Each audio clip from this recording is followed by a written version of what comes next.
Tom, how are you? Not too bad, thanks. So thank you for coming in to see me today. I know we spoke yesterday afternoon and you wanted to come in. It was a bit urgent, it seemed, on the phone. Yeah, thank you for seeing me. No, thank you for being here, and we'll have a little bit of chat about what's been going on. But just before we get into that, I do want to discuss just duty of care, confidentiality, and some limitations to my role today. Just during our conversation, so nothing too heavy, but basically I have a duty of care within the organisation, just to make sure everyone is safe and the well-being of everyone is really important. So for yourself, also other people that come to the programs that we hold here at the centre, co-workers that I have just all around, and confidentiality, so basically anything that you discuss with me throughout our time together is kept strictly between us.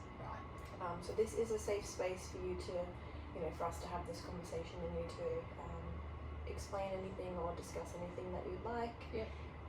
But I do have some limitations to this confidentiality, and that is if there's a risk of harm to yourself or another person, if your case notes need to be subpoenaed for any reason, and if my supervisor would like a follow-up on how I'm going in my services, just to see how I can better my service that I provide, basically.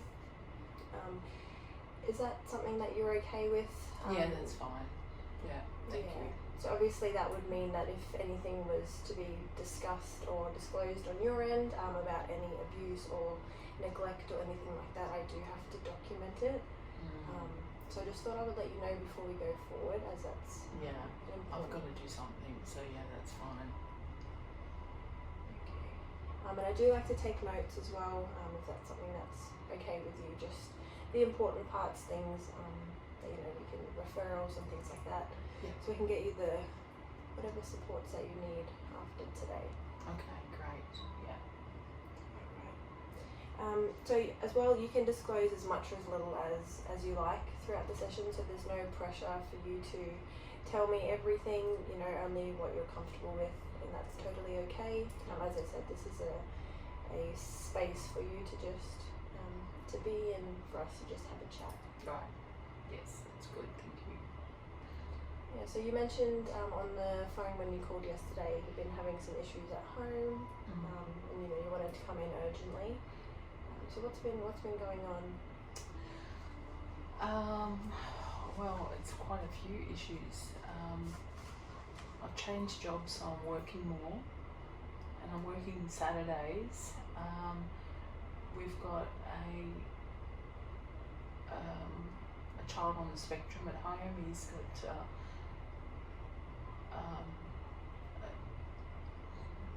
he's quite disabled. Admittedly, it was from a car accident, and he needs a lot of care. And I thought everything was fine. I thought we were coping until I started working longer hours, and so my wife Jenny is just she seems to be not able to cope now. I mean, I know I did a lot of the caregiving for our son Peter, but just a lot of things have upset me in the last probably week, 2 weeks, getting out of hand, and that's why I did call you yesterday, because I don't know what to do. Yeah, thank you for explaining that as well, and you're taking the first step as well, having someone to talk about that too. It sounds like you've got quite a bit going on at home with Jenny and the responsibility of Peter, and you mentioned your work hours as well, and that's quite a difficult situation to be in, I can imagine. Yeah, it's like Jenny's really angry and seems to be getting a little more violent towards not just myself but for Peter, and I'm quite concerned when I go to work, and I don't know what, if I should let someone know, because I don't want, and I'm aware that you've said if there's anything untoward, then you've got to let your manager know. But that's okay. I'm sitting here because I know I need some support of some kind. Yeah. Yeah, so you mentioned violence at home. What kind of things has been happening? Well, notice some marks on Peter. He's got a few scratches on him, and then the other day when I come home, I noticed he had some welts when I was bathing him. And then the worst thing was to come home and find that she's got him tied up. So, yeah, I understand she just wasn't coping, and for her it was probably the best solution to keep him away. But you know, she's getting more violent and throwing dishes at him and me, and yeah. Yeah, that sounds quite distressing, coming home to see that. You know, your son, obviously who you love so much and you care for. Yeah. Yeah, that's... So, you know, I've sort of done a little bit of research, and I know that there's a few different places that might be able to help, but I'm just really concerned because, you know, if I do make a step like that, then what's going to happen to Jenny? You know, and I realise that I should be not thinking that I needed to support Peter more than anything. But yeah. Yeah, definitely, and that's okay that you want to support everyone in this as well. Obviously, Jenny is struggling from what you said. You know, you working more and her having more of a responsibility with Peter as well. Yeah. But it's important to remember as well the priority as a parent to Peter as well, that Yeah. you know, his safety is really, really important. Yes. Yeah. And he tells me he's scared around her now when he's there on his own. So that really makes me upset because I can't talk to her about it either. So it's like we're at a stalemate, and I just get fearful going to work. Yeah, leaving him obviously with that. Yeah. Yeah, so you mentioned that he disclosed to you as well that he feels scared with Jenny, and yeah, it's just heartbreaking. I mean, it's his own mum. Yeah.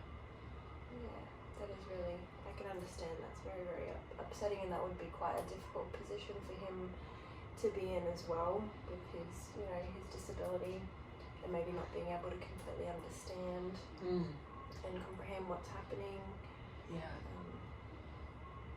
Have you ever considered, or you know, even thought about the possibility of Jenny's behaviour, or you know, the correlation between the behaviour that she's presenting in domestic and family violence? Is that something that you've... No, not really.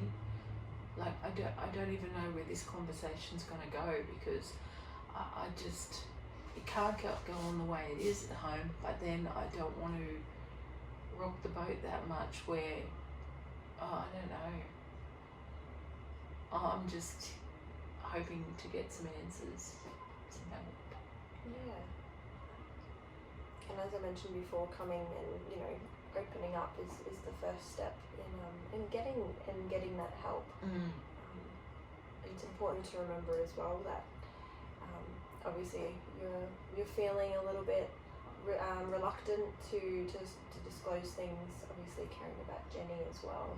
Yeah. But domestic and family violence is quite prevalent these days, and we do have legislation and things around it. Right. So basically, I do want to disclose a little bit, have a chat about what it is, just get us thinking that way.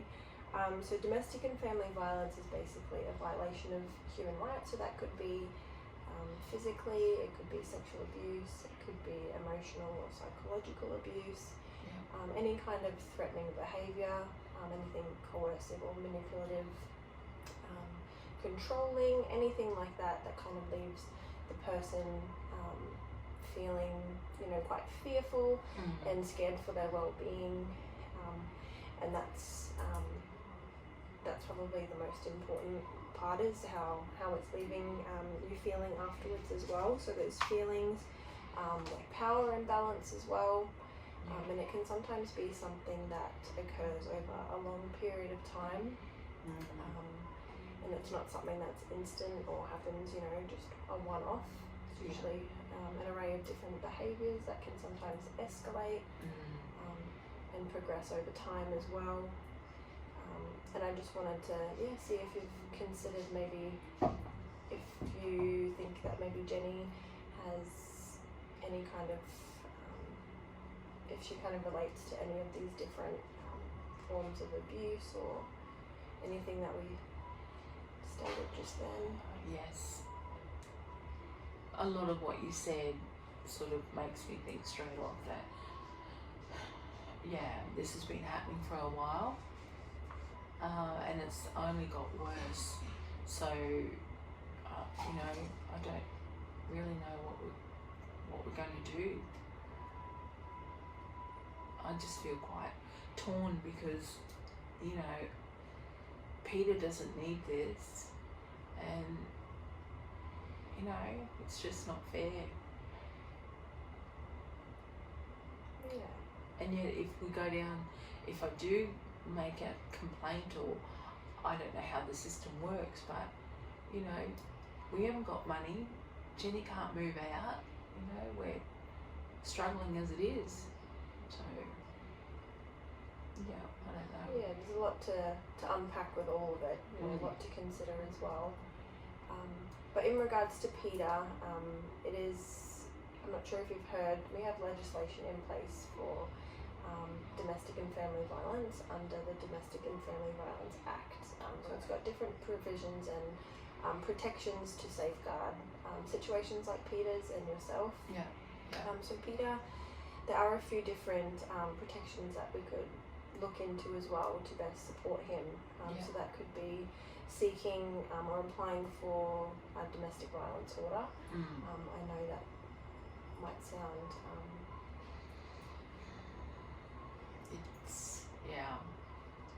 I don't know if I could do that. I was thinking, if we can get some support somehow so she doesn't feel so overwhelmed. But I don't know if that's going to help Peter, because he's already so scared of her. And I come home every day not knowing what to expect, and she's screaming at me at the door. So Another thing as well would just be reaching out to some different support services as well. So namely for Peter, different disability advocacy services, or services that assist with domestic and family violence as well. Victims that have a disability, obviously they're more susceptible to being victims of this type of behaviour. So just kind of looking at all avenues as well, not specifically having to go down the DVO route straight away. We don't need to think about that too much, but it's definitely something to just keep in mind. That's an option as well. I think maybe having a look at some different supports might be a good idea. Definitely. I have to do something. I have to do something yesterday. So anything that you could think of would be welcome. I'm happy to make some referrals. I've got a few different organisations and agencies that I know of, and I can contact them, because this is obviously important. It's a priority to make sure that Peter feels safe as well, especially in his home environment, but in general day-to-day stuff. That'd be good. We need to get that happening. Thank you. It's also a priority as well that all the physical and emotional needs of all the family members are being met as well. So for yourself, not only just for Peter, but for Jenny as well, and that would be priority. So you would consider, Peter's needs, such as his daily living, the showering and all of that, but also mobility aids, and if there's anything that he might need extra support for that might take a little bit of pressure off, maybe at home. Yeah, definitely that I will. And what is it that you think you might need at this point? So thinking about physical and emotional needs, how can we... For myself, Yeah. I don't know. I'm just too worried about those two. I don't know what I need, but yeah, I do. I need some support. That's what I need. So not so much for me, just to help get our lives back the way they were without all this stress. Can you think of any type of other supports that you might like to reach out to? Maybe anything for, that you could maybe suggest to Jenny?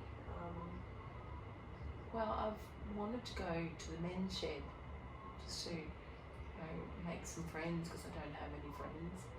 And I thought that would be good, but I'm fearful to bring it up in front of Jenny, because it's like I'm leaving her again. It's bad enough going to work. I feel like you can't really have any time away that responsibility with Peter and Yeah, exactly. and her outbursts when you're not there being supportive as well. Yes. That's tough. Yes, it is. But yeah, support, I'd say. Yeah, some extra support. Well, we can definitely have a look into that. And I hope that you feel a little bit of relief, or...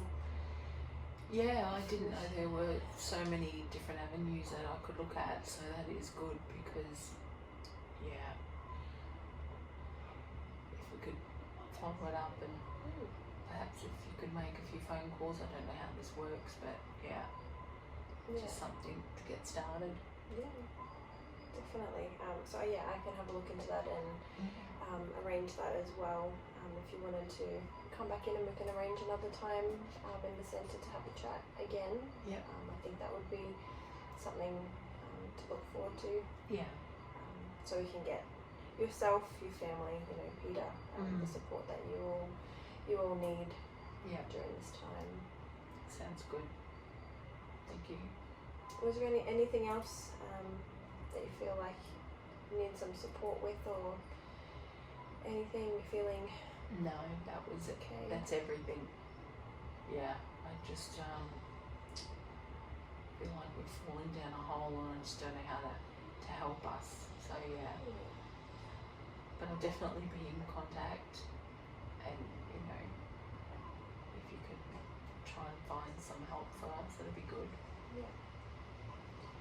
Alrighty. And just checking as well, you're feeling okay going home and everything as well? Yeah, I'm fine. Thank you for asking. Well, I look forward to seeing you soon. I'll make sure I get ahead on some different referrals to some different agencies, and we can get started from there and get you guys some different support services. Sounds good. Alright, thank you very much for today. And I'm glad that you could come in and that we could have this chat. Yep, sounds good. I'll try and bring Peter next time in. I'm sure he'd like to meet you. That would be lovely. Alright. Alright, no worries. Take care of yourself, and we'll be in contact soon. Thank you.